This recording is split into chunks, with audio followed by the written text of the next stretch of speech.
全民穿越公路求生。周围的其他玩家虽然没有听到古斯塔夫的命令，可是他们也不是傻子。在看到第一排的2辆坦克、1辆突击炮被干掉后，立刻进行了攻击，各种火炮、机枪全朝着小木屋招呼。一眨眼的功夫，整个小木屋被打成了碎片，各种碎木漫天纷飞，烟尘升起3丈多高，整个火力覆盖了30秒，才渐渐停息了下来。可是相当于近乎一个坦克营的火力的全力打击。此时，小木屋附近已经变成了一片废墟，别说小木屋了，就连通往地下的通道也被打得坍塌了下去，没有挖掘机休想再进入里面。这家伙应该死了吧？在这种火力的覆盖面前，没有人能撑得住。可是怎么没有任务完成的提示？可能是被别人完成了吧，不知道是哪个家伙走了狗屎运。是谁完成的任务？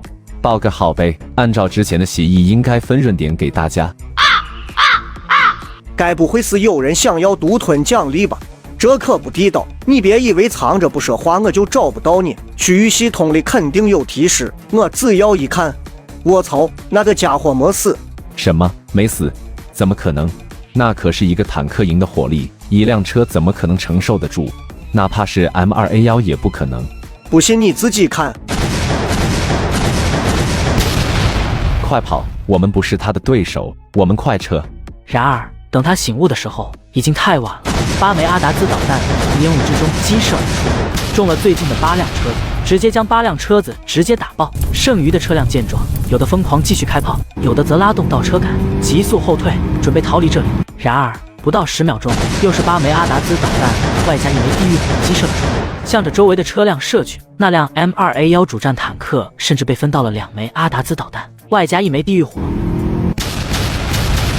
我看了看周围，1辆车子就被炸成了碎片，剩余的几辆车也开始掉头逃窜，失去了继续拼下去的勇气。我满意的点了点头。面对现代的反坦克导弹，那些火炮只有被吊打的份。然而就在这时，硝烟散尽，前方1辆黑色的 M2A1 主战坦克停在前方，岿然不动。从外表上看上去没有任何损伤，刚才被导弹击中的位置只爆炸了几个反应装甲，无伤大，居然没受伤。我吓了一跳，连忙准备再补上一刀。不过阿达兹和地狱火都打出去了，还需要10多秒的时间来装填，待机的只剩下了短号导弹。这玩意我得到的是成品，现在只剩下4发，用上1发就少1发。我一拍按钮，1枚短号导弹从发射筒内飞出，在无人机的引导下，直接撞上了被炸掉反应装甲的区域。这下应该能破开防御了吧？然而让人惊骇的一幕出现了，短号导弹击中 M2A1 的装甲之后瞬间爆炸，但是却只留下了一个凹陷，根本没有击破装甲。这是怎么回事？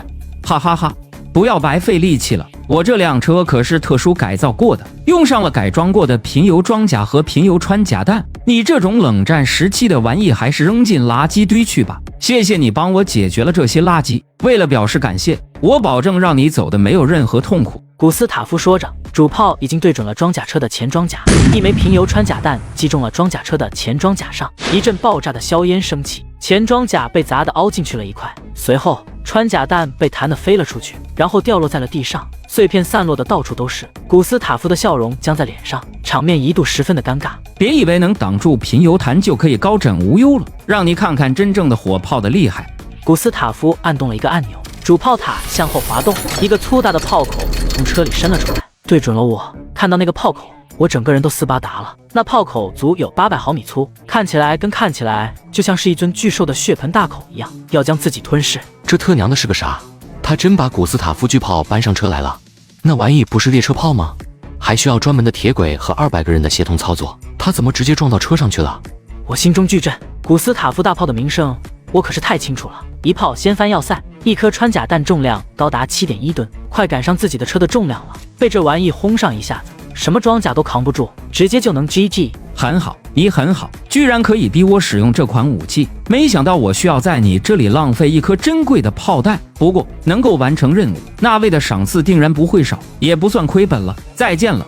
古斯塔夫将手放在了发射钮上，等候着自动装填机装填发射药。只要装填完毕，他就将我砸成肉饼。7.1吨重的炮弹砸也能将车砸扁。然而就在这时，他忽然感觉到胸口一阵的剧痛，他低头一看，原来是胸口处多了一个窟窿，边缘处满是焦糊色，里面的内脏全都被烧得焦糊，伤口贯穿了胸口。这是古斯塔夫什么也没说出来，尸体栽倒在了指挥椅上。还真是麻烦，每次都要动用最终的武器才能将敌人干掉。我不清楚莫里亚蒂是怎么了解我的情况的，所以在能使用常规方法干掉敌人之前，通常是不会使用激光这种武器的。这是我最后的底牌，减少使用激光，就降低暴露的风险。毕竟想要防范激光还是很容易的，找个雾霾或者雾气很重的环境就可以了。解决了古斯塔夫之后，我并没有放松，而是控制着无人机去追踪那些跑掉的玩家。刚才我和古斯塔夫对峙的时候，有4个玩家跑掉了，此时他们已经来到了5公里之外。这么远，应该不会被追上了吧？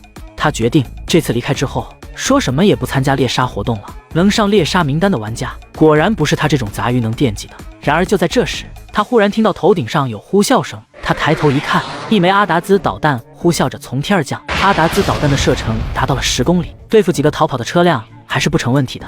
基本上一发一辆车，一轮齐射就解决了战斗。剪除敌人之后，就是喜闻乐见的收获时间。我放出了001等一大票自走机械，开始拆解车辆。手气最好的001被派往去拆解古斯塔夫的主战坦克。万一要是能把古斯塔夫巨炮拆出来呢？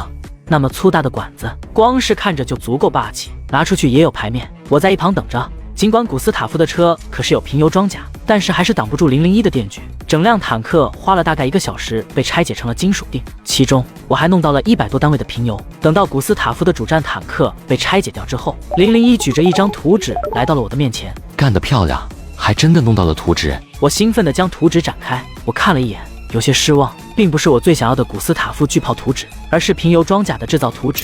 平油装甲我级汽车专用配件，只能装备于装甲车、主战坦克及以上的重型车辆，具有良好的防穿透性，可抵御125毫米的平油穿甲弹的攻击，可与任何装甲融合。长期在平油装甲内接受辐射，容易罹患癌症，需在装甲内增添防辐射装置。制作材料100单位平油，100单位高级金属锭。好东西啊！加装了这玩意，就能再一次提升我的装甲车的防护等级。